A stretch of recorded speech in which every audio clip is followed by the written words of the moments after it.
السلام عليكم ورحمة الله وبركاته. جمهور مصر العظيم، حمدي فتحي وزيزو، حمدي فتحي وزيزو، مستر اسيست زيزو. زيزو عايز جون، قول لي زيزو وهو يصنع لك جون. زيزو ربنا يحميك يا زيزو، والله ربنا يحميك. منتخب مصر وزامبيا النهارده ماتش صعب جدا، صعب جدا جدا جدا على منتخب مصر. زامبيا فريق قوي، فريق محترم، فريق منظم، فريق بيعرف يلعب كورة. بس مصر، منتخب مصر عن اللعيبة عندها أحسن من كده، اللعيبة عندها أحسن من كده. مع احترام المنتخب زامبيا، مش منتخب مصر. وأنا أعيش بقى على الذكريات القديمة بتاع جيل 2006 و2008 و2010. مش منتخب مصر اللي يقعد لغاية الدقيقة 94 على بال ما يجيب جون في زامبيا. ما ينفعش، ما ينفعش. الشوط الاولاني ممل جدا. انا ما يعني احنا بقينا نتفرج على ماتشات المنتخب بملل، بملل. يعني معظمنا وانا اولكم بقى عندنا انتماء للفريق اللي احنا بنشجعه اكتر من المنتخب صراحة. ودي حاجة مزعلاني، لان انا مش شايف منتخب قدامي اصلا. انا مش شايف منتخب قدامي، انا مش شايف منتخب كده. منتخب مصر اللي كان مكسر الدنيا وثلاثة افريقيا، واللي عمل ماتش تاريخي مع البرازيل، واللي غلب ايطاليا، وعمل انجازات كبيره جدا مع الكابتن حسن شحاته واللعيبه الاقوياء دي جدا، واللعيبه اللي علت باسم مصر. انا مش شايف ده دلوقتي. مع احترامي، في اسماء كبيره جدا في المنتخب، بس اسماء بس كتيم لا، مش راكب على بعضه. كتيم مش راكب على بعضه، ليه؟ مش عارف. العيب بقى في المدرب، العيب بقى في مش عارف. انا مش حاسس بالمنتخب وناس يعني، وممكن انتوا تشاركوني في الحته دي. انا مش حاسس بالمنتخب كتيم، مش حاسس بيه. حاسس ان هو فرقه عاديه، منتخب عادي كده. ما ان انا لاعب زامبيا، زامبيا فريق قوي وفريق يعني رخم علينا النهارده، راح لشناوي بكذا فرصه، وكان قريب جدا ان هو يجيب فينا جوان، وكان يجيب فينا جون. بس انا مش شايف المنتخب كشكل. الشوط التاني لما نزل زيزو قلنا الدنيا بدأت تتحرك شوية. يعني انا نفسي اشوف يعني وسط الملعب النني وطارق حامد وحمدي فتحي. عفوا.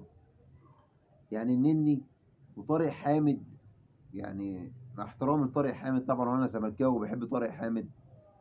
طارق حامد دفاعي بحت، دفاعي بحت. النني انا مش شايفه، معلش يعني في الكلمه، انا مش حاسس بالنني ده اصلا.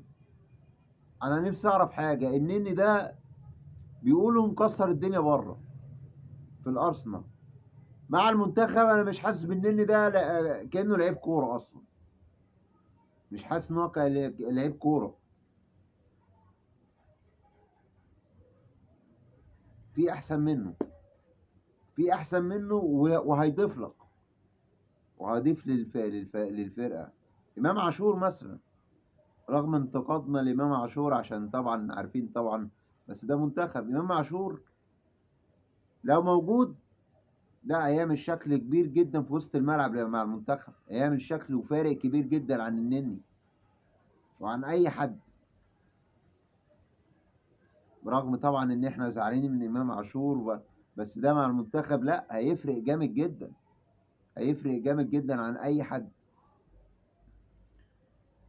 لما نزل زيزو الشوط الثاني بدأنا نشوف شكل كويس، بقينا نشوف هجمات تريزيجيه، زيزو من ناحية اليمين، محمد صلاح برضو يعني الكرة ما يعني مش عارف. انا حاسس ان يعني الفرقة مش مساعداه، الفرقة مش مساعداه، عشان كده هو مش عارف يطلع كل اللي عنده. او مثلا يقول لك ده ماتش ودي، يعني مثلا اللعيبه تقول لك ده ماتش ودي، يعني مش مستاهل ان احنا نعمل مجهود بدني زياده ونلعب، يعني مش عارف. بس المنتخب كتيم انا مش حاسس بيه، غير الشوط التاني شويه لما نزل زيزو عمل شكل للمنتخب. ونقعد لغايه الدقيقه في كره جت في العارضه، كره جت في العارضه وهم برضه جالهم كور خطيره، بس في احسن من كده. احنا عندنا احسن من كده. عايزين نطمن على منتخب بلدنا قبل افريقيا. قبل افريقيا احنا من 2010 ما خدناش افريقيا. وصلنا النهائي مرتين. طبعا اخر مره كانت امام السنغال، والسنغال خدتها مننا وطلعتنا من كاس العالم. وقبلها كانت قدام الكاميرون، والكاميرون خدت مننا البطوله. فيا ريت يا ريت بعد ما كان المنتخب مصر ده المنتخب الاول افريقيا وعربيا، دلوقتي ما فيش خالص. يا ريت الايام دي ترجع تاني، ومنتخب مصر يبقى منتخب مرعب لاي منتخب يلعبه، ويخوف اي منتخب يلعبه. عشان كده مش هينفع كده بالشكل ده. الله اعلم مصيرنا ايه في كاس العالم اللي جاي. مصيرنا يبقى ايه في كاس العالم اللي جاي يعني بعد ما بقوا 48 فرقه وتسع مقاعد لافريقيا. ما لا قدر الله ما رحناش كاس العالم اللي جاي، يبقى خلاص. يبقى احنا ما نبطل كوره احسن، نبطل كوره في مصر. ان شاء الله نتمنى القادم افضل، ونتمنى في ماتش الجزائر الشكل يبقى افضل من كده، عشان نبقى واحنا بنتفرج على منتخب بلدنا نبقى مبسوطين. اشوفكم على خير في اللي جاي. سلام عليكم.